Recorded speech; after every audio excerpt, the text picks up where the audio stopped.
Good morning everyone. I am Vipul Kumar. आप सबको social study channel में स्वागत है, वंदन है।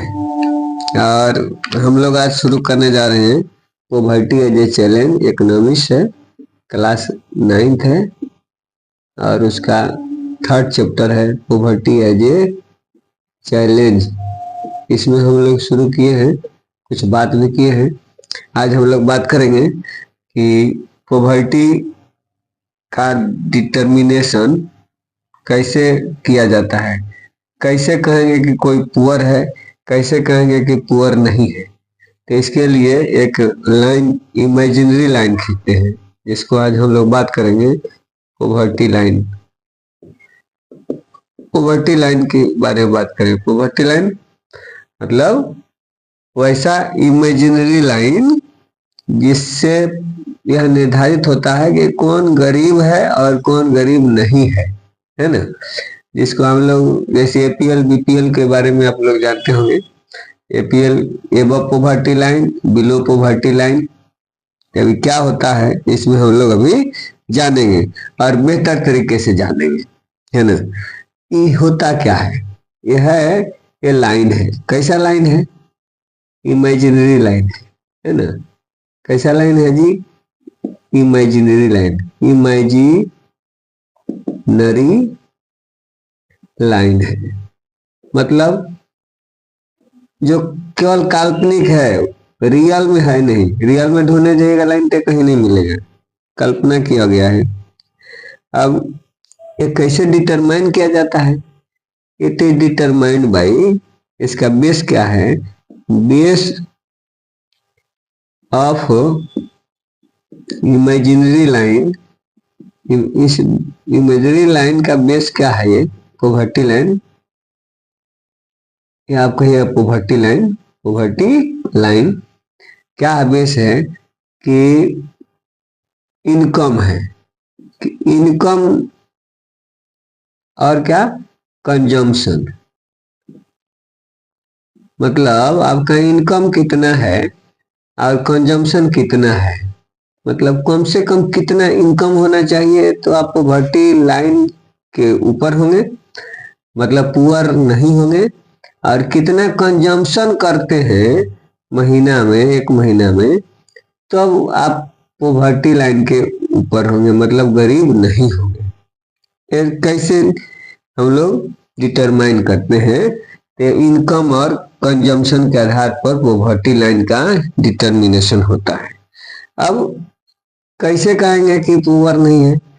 अब बात आती है कि बेसिक नीड्स को जो फुलफिल करता है जो व्यक्ति, वह पॉवर्टी लाइन के ऊपर है, मतलब पुअर नहीं है।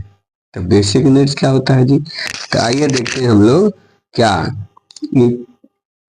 A person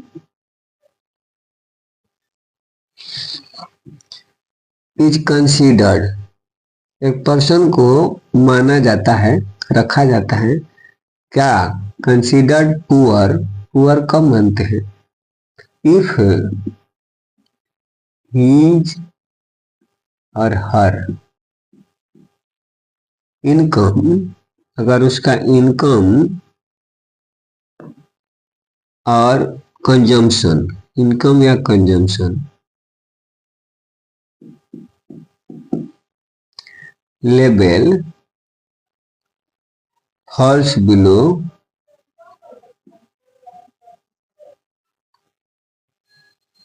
a given minimum, a given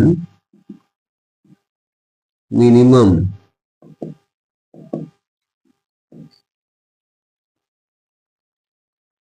level necessary to fulfill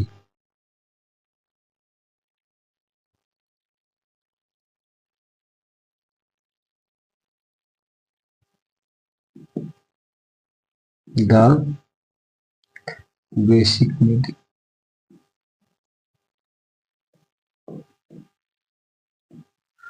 मतलब क्या? मतलब ये कि वह व्यक्ति जिसका हीज हर कोई भी हो, जिसका कंजम्पशन लेवल या इनकम लेवल एक दिए हुए खास मिनिमम लेवल से जो बेसिक नीड्स को फुलफिल करता है उससे नीचे हो, तब उसको कहेंगे कि वह व्यक्ति पुअर है ना, क्या है, गरीब है। कैसे? और बेसिक लेवल क्या होता है, बेसिक नीड्स क्या होता है? तो बेसिक नीड्स होता है कि वह अपनी आवश्यकता को पूर्ण करने में सक्षम अगर है उसकी अपनी इनकम से, तब उसको कहेंगे कि वह व्यक्ति क्या है, सक्षम है। इसका मतलब पुअर नहीं है। अब बेसिक नीड्स क्या होता है? जी हाँ, ये क्या है? बेसिक नीड्स है जैसे उसका भोजन का जरूरत है। बेसिक नीड्स अलग अलग होता है। कैसे? Basic needs different at different times and in different countries, अलग अलग है। टाइम और एंड प्लेस के अनुसार बेसिक नीड्स क्या है, बेसिक नीड्स वैरी करता है, वैरी करता है, वैरी बदलते रहता है। कैसे वैरी करता है जी? अब देखिए बेसिक नीड में है यहाँ, जैसे कहीं है फूड है, फूड कहीं बेसिक नीड है, कहीं फूड अगर पर्याप्त हो गया तब आपको चाहिए क्या, शेल्टर चाहिए। शेल्टर मिल गया तब आपको चाहिए क्लोथिंग चाहिए। अगर ये हो गया तो एजुकेशन चाहिए, है ना। कोई व्यक्ति है जिसको फूड ही नहीं मिल रहा है तो फूड मिल गया, तो उस देश में स्थिति ये होती है कि फूड अगर नहीं मिल रहा है तब जिसको फूड सबको मिल जाए, तो वहां डिटरमाइन किया जाता है कि जिसको जिसको फूड मिल गया वह पॉवर्टी लाइन के ऊपर है। फिर अगर सबको फूड मिलने लगा तब देखा गया कि अब शेल्टर की रखा जाए, कि जिसको जिसको शेल्टर नहीं मिल रहा है वह गरीब है। तब धीरे धीरे क्या हुआ कि अब दूसरा हुआ कि फूड और शेल्टर दोनों जब मिलेगा तब कहेंगे कि वो गरीब नहीं है। तब जिसमें शेल्टर नहीं मिला तो वो गरीबी ये हो गया, पॉवर्टी लाइन के नीचे हो गया। फिर ये दोनों सबको मिल गया तब आती है क्लोथिंग की, ड्रेस की। तब जब ड्रेस डिटरमाइनिंग फैक्टर हो गया, है ना। फिर इसके बाद जब सब मिलने लगा तब हुआ कि एजुकेशन मिलना चाहिए। ये जो आपको पहले बताया गया है चैप्टर के शुरुआत में कि पॉवर्टी क्या है, मल्टी डायमेंशनल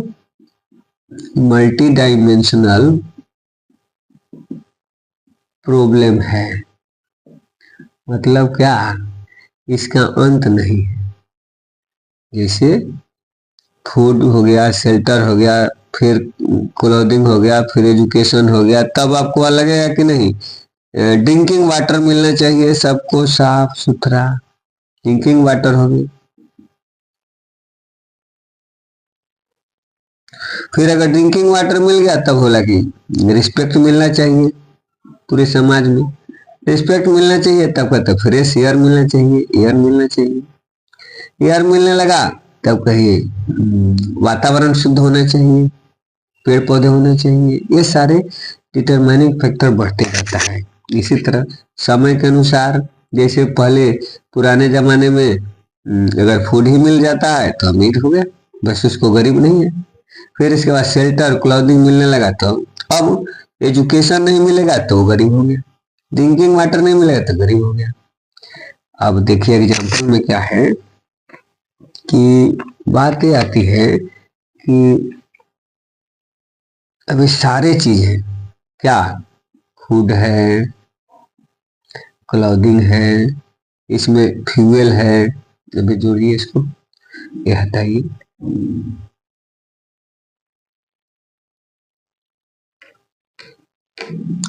अब बेसिक नीड में क्या आएगा, बेसिक नीड में फूड हो गया, ड्रेस हो गया, फिर क्या हो गया, फुटवेयर हो गया, चप्पल जूते भी होना चाहिए भैया, फ्यूल हो गया, ईंधन होना चाहिए खाना बनाने के लिए, लाइट चाहिए, फिर एजुकेशन चाहिए, है ना, फिर मेडिकल फैसिलिटी चाहिए। ये सब को क्या किया गया कि जोड़ा गया, है ना। और जोड़ा गया तो जोड़ने से ये हुआ क्या कि कितना कैलोरी ऊर्जा चाहिए जिससे व्यक्ति का सारी आवश्यकता पूरा हो सके, बेसिक नीड पूरा हो सके। सब बेसिक नीड्स है जिसको जीवन जीने के लिए आवश्यक है। तो अब सबको जोड़ा गया, जोड़ा गया तो अब आया ये कि अब फूड में आया, फूड को अलग करिए। तो फूड को हुआ कि जो रूरल एरिया में है, गांव में है, उसके लिए फूड ऐसा चाहिए, मतलब उसको कार्बोहाइड्रेट वाला भी फूड चाहिए, है ना, प्रोटीन भी उसको चाहिए, मिल्क भी चाहिए, ये सारे विटामिन भी चाहिए, ठीक है। अब इस सबको हुआ कि उसको ऐसा खाना मिलना चाहिए गांव वाले को कि एक दिन में 2400 कैलोरी ऊर्जा मिले। कितना? 2400 कैलोरीज। कहाँ? गांव में। गांव में कोई रहता है तो एक व्यक्ति को इतने कैलोरी ऊर्जा की आवश्यकता है। शहर में रहता है, अर्बन में रहता है तो उसको 2100 कैलोरी ऊर्जा लायक भोजन होना चाहिए। अगर इसमें से कम होता है तो कहेंगे कि वो पुअर है, वो पॉवर्टी लाइन के नीचे है। अगर इतना होता है तब कहेंगे कि वो पॉवर्टी लाइन के ऊपर है। ठीक। अब बात आती है कि ये सबको, ये फूड हो गया, फूड के लिए इतना चाहिए, और ये ड्रेस हुआ, फुटवेयर हुआ, फ्यूल हुआ, लाइट हुआ, एजुकेशन हुआ, मेडिकल केयर, सबका फूड के साथ सबका पैसे जोड़ा गया, प्राइस जोड़ा गया। और फिर कितना आया? गांव वाले को आएगा कि 816 रुपया जोड़ा गया। तो जोड़ने से ये हुआ कि गांव वाले को मिलेगा 816 रुपया। कितना? 816, 816 रुपीज। अर्बन को, रूरल को मिलेगा कितना कैलोरी? 2400। सब जोड़िएगा तो पैसा कितना होना चाहिए इसको? 816 रुपीज। ठीक। अर्बन वाले को कितना चाहिए कैलोरी? Calorie 2100 calorie. रुपीज कितना चाहिए? 1000 चाहिए। अब आपको लगता है कि ये गांव वाले को इतना कैलोरी चाहिए और शहर वाले को इतना चाहिए, क्यों ऐसा? इसलिए कि गांव वाले को क्या करना पड़ता है? फिजिकल एक्टिविटी करना पड़ता है। फिजिकल एक्टिविटी ज्यादा है। किसके? Physical activity is more than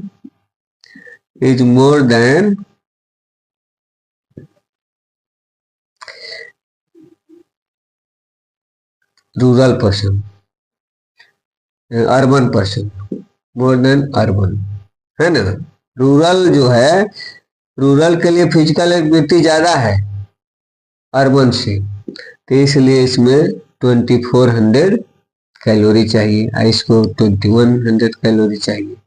लेकिन अब आपके मन में आएगा तब इतना कैलोरी है तो पैसे कम क्यों हो गए जी? एक महीना में, पर मंथ में इतना पैसे कमाना चाहिए किसी को, तब वो कहा जाएगा कि वो पॉवर्टी लाइन के ऊपर है। गांव में रहता है तो शहर में रहता है तो इतने पैसे कमाना चाहिए एक व्यक्ति को, तब कहेंगे कि वो पॉवर्टी लाइन के ऊपर है, पुअर नहीं है। अब यहाँ तो ये होगा क्योंकि फिजिकल एक्टिविटी करता है इसलिए इतना है, तो इतना है तब इसको पैसे तो ज्यादा होना चाहिए, तो कम क्यों है? इसलिए कम है कि शहर में, गांव में जो वस्तु का मूल्य होता है, गुड्स का जो प्राइस होता है, वैल्यू ऑफ, इसमें देखिए value of price is lower, है ना, देन, हाँ, in urban, in rural value of price is lower than urban area, urban areas. यहाँ शहर में प्राइस होता है ज्यादा किसका, किसी भी वस्तु का, गुड्स का, तो इसलिए यहाँ एड किया गया है। तो 1000 पर मंथ होगा, मतलब एक व्यक्ति का अगर गांव में रहता है तो 8 से 16 रुपया आमदनी होना चाहिए, शहर में रहता है तो 1000 आमदनी होना चाहिए, तब कहेंगे कि वो पॉवर्टी लाइन से ऊपर है। ठीक, अगर इसी तरह 5 मेंबर की फैमिली है तो उसको कितना चाहिए, 5 से गुना कर दीजिए, कितना, 800 से 5 से, तो आएगा कितना आपको 4080 रुपीज। और अगर 5 फैमिली है, कहाँ, ये रूरल का है, अर्बन का है क्या, ये कितना 1000 इंटू 5 मतलब 5000 है ना, ये होना चाहिए, तब कहेंगे कि वह गरीब नहीं है। तो ये तो मिनिमम होना चाहिए। ऐसा भी हो सकता है, मान लीजिए कि उसको कितना है, इतना हो गया, कितना, तब ये एक ही रुपया से वो पॉवर्टी लाइन के नीचे हो गया। तो ये होना चाहिए, तो कहने के लिए है मिनिमम, लेकिन और भी चाहिए। अब जैसे एग्जांपल में दिया गया कि ये अलग अलग टाइम और अलग अलग देश के अनुसार होता है पॉवर्टी का डिटर्मिनेशन। जैसे अपने यहाँ फूड मिल गया, ड्रेस मिल गया, एजुकेशन मिल गया, ठीक, मेडिकल फैसिलिटी मिल गया। अब कहेंगे कि ये पॉवर्टी लाइन में नहीं है। अमेरिका में जाइए, ये हो गया इंडिया का, अमेरिका में जाइए, अमेरिका में ये सब मिलने के बाद अगर फूड है, ड्रेस है, शेल्टर है ना, शेल्टर भी इसमें है, और एजुकेशन है, फिर अगर कार नहीं है, कहाँ, अमेरिका में, तो कहेंगे कि वह गरीब है। अब यहाँ कार हो गया तो कार नहीं है तो पुअर हो गया, यहाँ कार हो गया तब क्या हो गया, ये लग्जरियस हो गया, लग्जरी हो गया, ये लग्जरी के सामान हो गया, जबकि यहाँ नहीं है तो गरीब हो गया। तो अब यहाँ डिटरमाइनिंग क्या हो जाता है, दूसरा हो गया, यहाँ डिटरमाइनिंग फैक्टर दूसरा हो गया। तो ये पॉवर्टी लाइन अलग अलग समय और परिस्थिति के अनुसार बदलते रहता है। कैसे निर्धारित होता है, हर 5 साल पर, 5 ईयर्स पर क्या होता है, हर 5 ईयर्स पर ये डिटरमाइन किया जाता है। देश में हर 5 साल पर अपने यहाँ ये निर्धारण किया जाता है, कौन है क्या, after 5 years poverty line is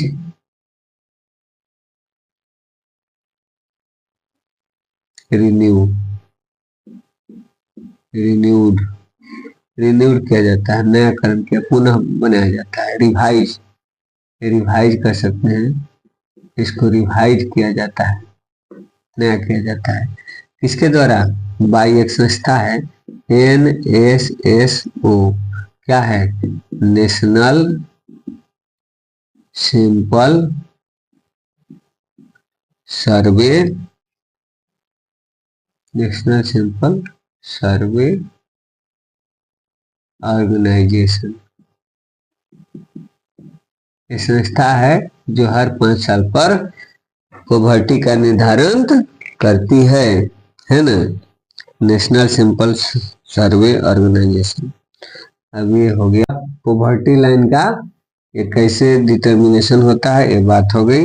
अब आप देखिएगा, पसंद आया हो तो आप इसको लाइक करेंगे और डिस्क्रिप्शन में जाएं और चैनल को लिंक को क्लिक करें अगर वीडियो पुराना पहले वाला देखना है। और चैनल को सब्सक्राइब करें, कमेंट भी करें, आप पसंद आया तो क्या पसंद आया, और ये सब बात रखें, प्रश्न भी पूछें। धन्यवाद।